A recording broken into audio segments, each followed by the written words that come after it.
Good morning students. Class 8 में आज हम पढ़ेंगे चैप्टर 9 कविता तुम श्रम की पूजा करो। हिंदी के लोकप्रिय कवि श्री शिशुपाल सिंह निर्धन द्वारा रचित इस अत्यंत प्रेरणादायक कविता में श्रम निष्ठा यानी परिश्रम, देश प्रेम, त्याग की भावना, मानवीयता, दीन दुखियों के प्रति प्रेम, अहंकार का नहीं होना, मर्यादा पालन तथा प्रिय एवं अप्रिय स्थितियों में एक समान रह के जीवन मूल्यों के प्रति निष्ठावान रहकर एक अच्छा जीवन बिताने की प्रेरणा दी गई है। आइए इस कविता में हम पढ़ते हैं और समझते हैं। तुम श्रम की पूजा करो हमेशा जीवन में, सुख के सपने साकार सभी हो जाएंगे।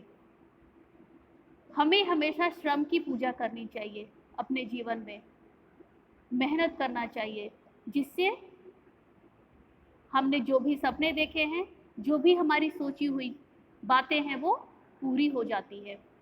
तुम देश प्रेम की ज्वाला में तपना सीखो, जीवन के सारे क्षण कुंदन बन जाएंगे। हमारे मन में देश प्रेम की भावना होनी चाहिए।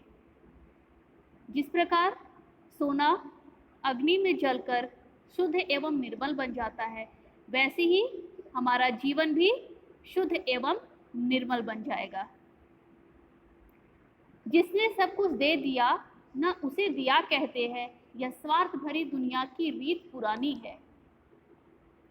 जिसने सब कुछ दे दिया उसे हम दिया नहीं कहते, यह इस स्वार्थ भरी दुनिया का नियम है। बिना तेल पिए वर्तिका नहीं जलने पाई, उसको कहते हैं दिया विचित्र कहानी। वर्तिका यानी बाती, बिना तेल पिए बाती नहीं जलती, लेकिन उसे हम दिया कहते हैं। कुछ भी हो तुम मानव बनकर जीना सीखो, अवरोधों के सब दंभ दूर हो जाएंगे। कुछ भी हो, हमें अच्छे मानव की तरह श्रेष्ठ जीवन बिताना चाहिए, जिससे हमारे मार्ग में आने वाली सभी बाधाएं दूर हो जाती है। जलना मत सीखो देख किसी के वैभव को, पी सको अगर दीनों के आंसू पी जाओ।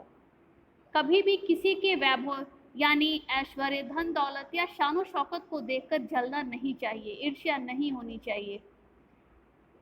अगर कुछ कर सकते हैं तो दीनों के आंसू पी जाओ, यानी गरीबों की सहायता करके उनके दुख को दूर करना चाहिए। जो हमसे बंद पड़े, गरीबों के कष्टों को मिटाने का प्रयत्न करना चाहिए।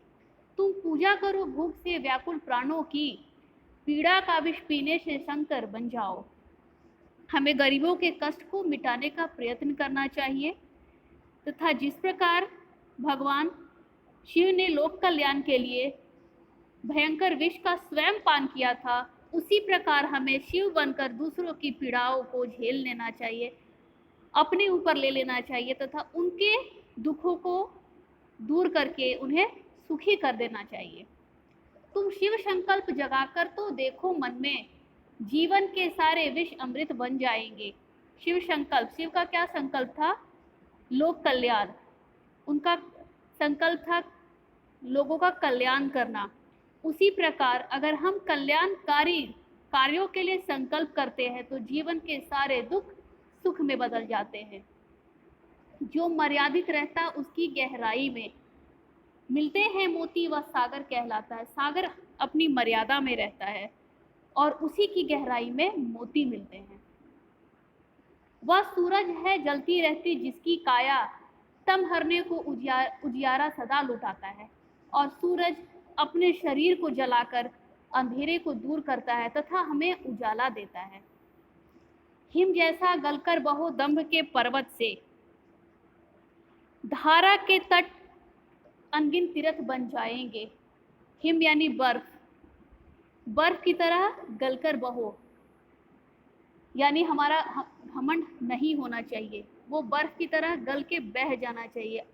जिस प्रकार पर्वत हिम जैसा गलकर दम के पर्वत के धारा के तट पर अनगिनत तीर्थ बन जाते हैं। कड़वे मीठे सत्कारों का अभ्यासी ही दुर्गम पथ को सुगम बनाता जाता है। जो अर्थ समझता है अपने जीवन का, वह धरती का कर्ज चुकाकर जाता है। जिसे जीवन में प्रिय और अप्रिय यानी अच्छी और बुरी दोनों ही स्थितियों को समान रूप से और अत्यंत सहजता से सामना करता है, उसके मार्ग की सारी कठिनाइयाँ दूर हो जाती है तथा उसे दोनों ही स्थितियों को सहज भाव से सहन करने का अभ्यास हो जाता है। तुम बनकर सुमन कहीं पर खिलना तो सीखो, पूजा के पावन क्षण आवाज लगाएंगे। अगर सुमन की तरह कहीं खिलते हो तो पूजा के पावन क्षण यानी पूजा के पवित्र क्षण आपको आवाज लगाते हैं। आप इस कविता को ध्यान से पढ़ेंगे तथा शब्दार्थ को याद करेंगे। धन्यवाद।